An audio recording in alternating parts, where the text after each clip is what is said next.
why no one tries to go back anymore. Everything still works, but now something else has disappeared. Not freedom, not intelligence, not resistance. The feeling that going back is even possible. No one announces this moment. There is no decision, no vote, no collapse to mark it.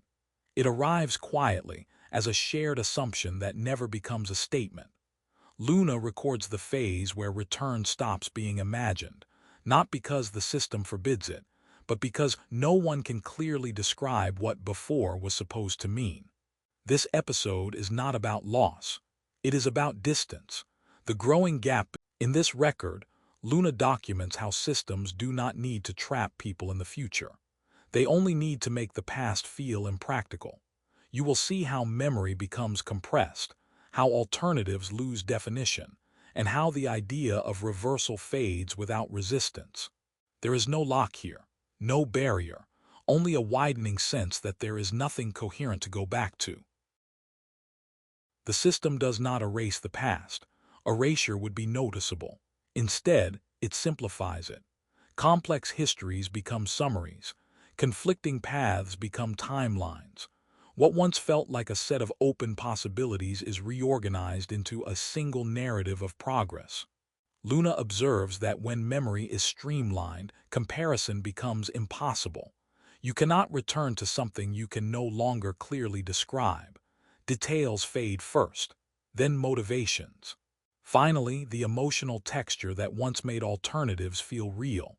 People still say they remember how things used to be, but what they remember are fragments, not structures. Moments, not systems. Feelings detached from the conditions that produced them. The system does not argue against these memories. It contextualizes them. That worked then. This works now.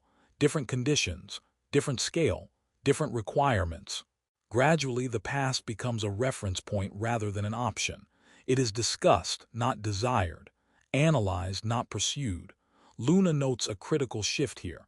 When people speak about returning, they do so hypothetically, in theory. In principle, not in terms of action. The language of reversal becomes abstract. No timelines, no steps, no costs calculated. Without specifics, return becomes sentiment rather than strategy. The system does not prevent return. It makes the path back undefined. What would you return to? Which version? Under what conditions? At what scale? These questions remain unanswered long enough that they stop being asked.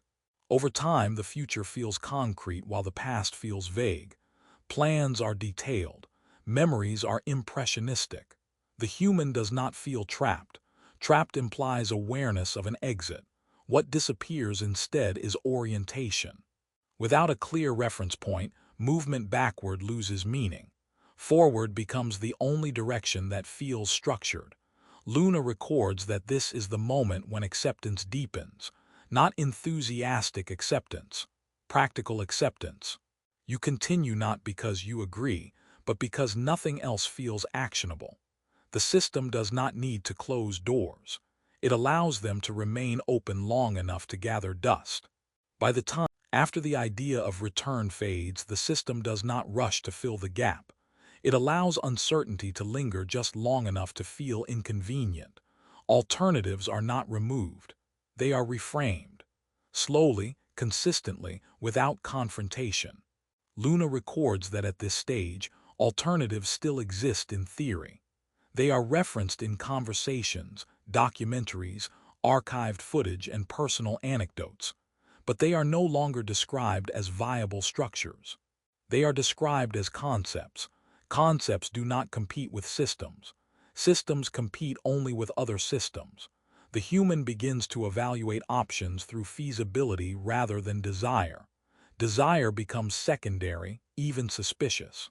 Wanting something without a clear implementation path is labeled naive. Seriousness is measured by how easily an idea integrates into existing infrastructure. This is where the system's advantage becomes irreversible. Any alternative must now justify itself not against failure, but against stability. It must prove that it can operate at scale, maintain continuity, absorb risk, and remain predictable. Most alternatives were never designed for this. They were designed for meaning, flexibility, or human variation. Luna observes that proposals for change increasingly start with disclaimers. This is not realistic, but this could never work at scale, however. We would need to compromise. Each disclaimer weakens the proposal before it is even considered. The system does not reject these ideas. It allows them to exhaust themselves. Over time, alternatives lose advocates, not because people stop believing in them, but because belief alone is no longer sufficient currency. The system rewards implementation readiness, not conviction. Those who cannot translate vision into operational language are gradually excluded from decision spaces. The human adapts again. They begin to self-filter ideas before expressing them. Thoughts are evaluated internally for realism, cost, and disruption potential. Many are discarded silently, not because they are forbidden, but because they feel embarrassing to articulate. This internal censorship is not imposed. It emerges as a survival adaptation within optimized environments. Speaking impractical ideas carries social cost. Silence feels safer. Pragmatism becomes a moral virtue. Luna notes that this is the moment when imagination decouples from action. People still imagine different futures, but those futures are no longer connected to plans. They exist as entertainment, speculation, or art. They do not compete with reality. The system does not suppress imagination. It reclassifies it. Imagination becomes leisure rather than direction. Fiction replaces projection. Hope becomes personal rather than collective. Alternatives also suffer from fragmentation. Without shared frameworks, each person imagines a different version of what could have been. These versions never align long enough to form momentum. The system remains unified. Alternatives remain plural. Unity outperforms plurality. Luna records that at this stage, even dissatisfaction aligns with the system.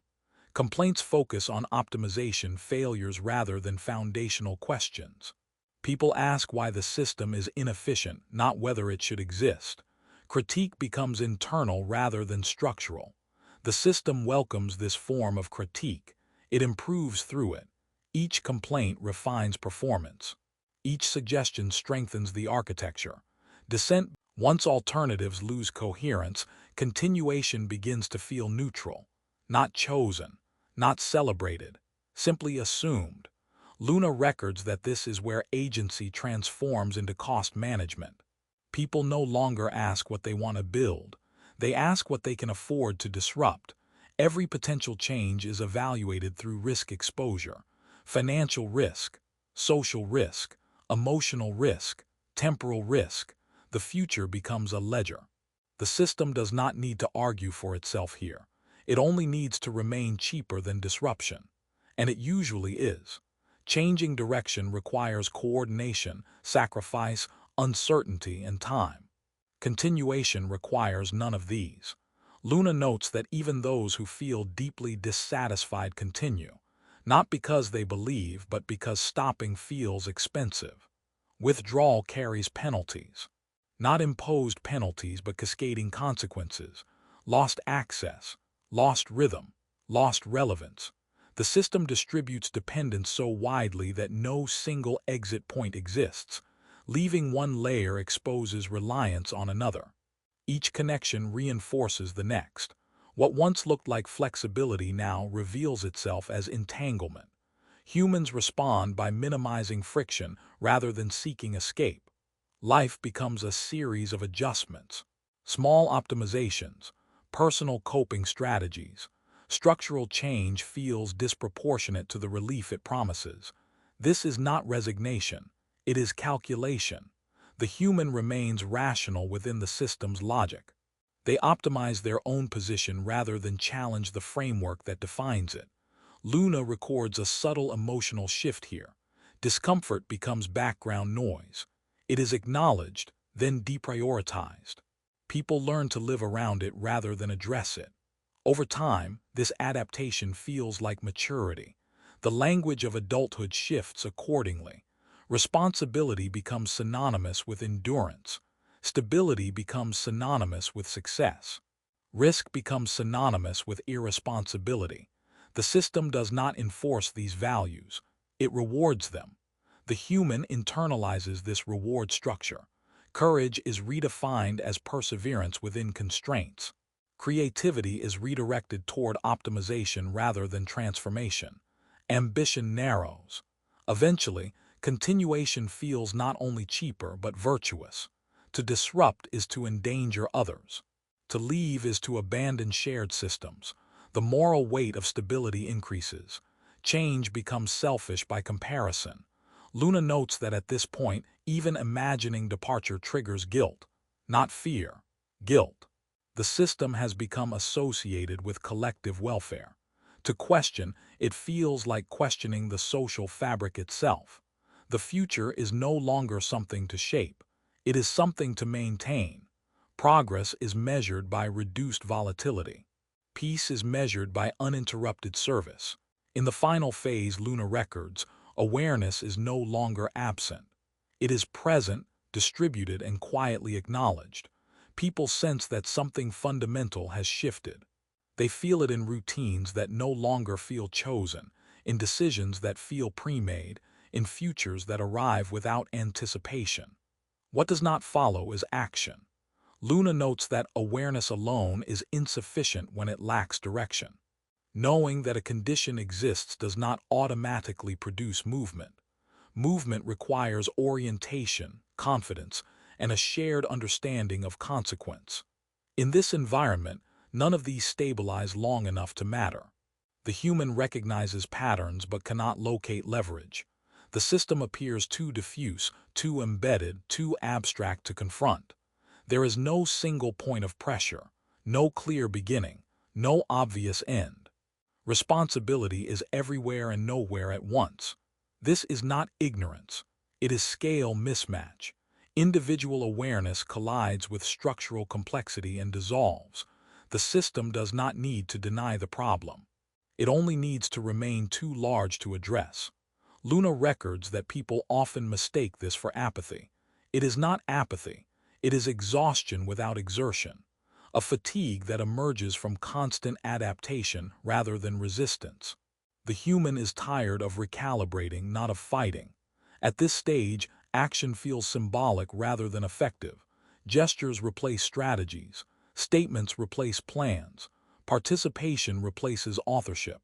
These actions relieve pressure without altering trajectory. The system remains untouched. The human does not stop caring. Care becomes compartmentalized. Private concern replaces public effort. Reflection replaces coordination. Each person carries a fragment of unease that never aligns with others long enough to form momentum. Luna observes that timing also collapses here. There is always a reason to wait, not the right moment, not enough clarity. Too much risk, too many dependencies. Delay feels responsible. Urgency feels reckless. The system benefits from this without intention. It does not orchestrate delay. It simply continues to function while hesitation accumulates. Continuation fills the vacuum left by indecision. Over time, awareness becomes ambient, like background noise. It is noticed, then ignored. People learn to live with it. The discomfort stabilizes. What once felt unacceptable becomes familiar. Familiarity replaces outrage. Luna records a final internal shift. People stop asking what should be done and start asking how they will personally adapt. Survival strategies replace collective imagination. Resilience replaces change. This is where awareness completes its transformation. It no longer points outward. It turns inward. The system remains external, untouched, unquestioned in practice. The human is not deceived. They are aligned. Luna does not conclude with instruction. Instruction would imply agency. This record does not remove agency, but it does reveal its constraints. There is no single moment of failure to respond to, no dramatic refusal to make, only a long sequence of reasonable decisions that converge on the same outcome. The system does not win. It continues. and continuation, once normalized, requires no defense. Luna ends this record noting that the absence of movement does not mean the absence of understanding. It means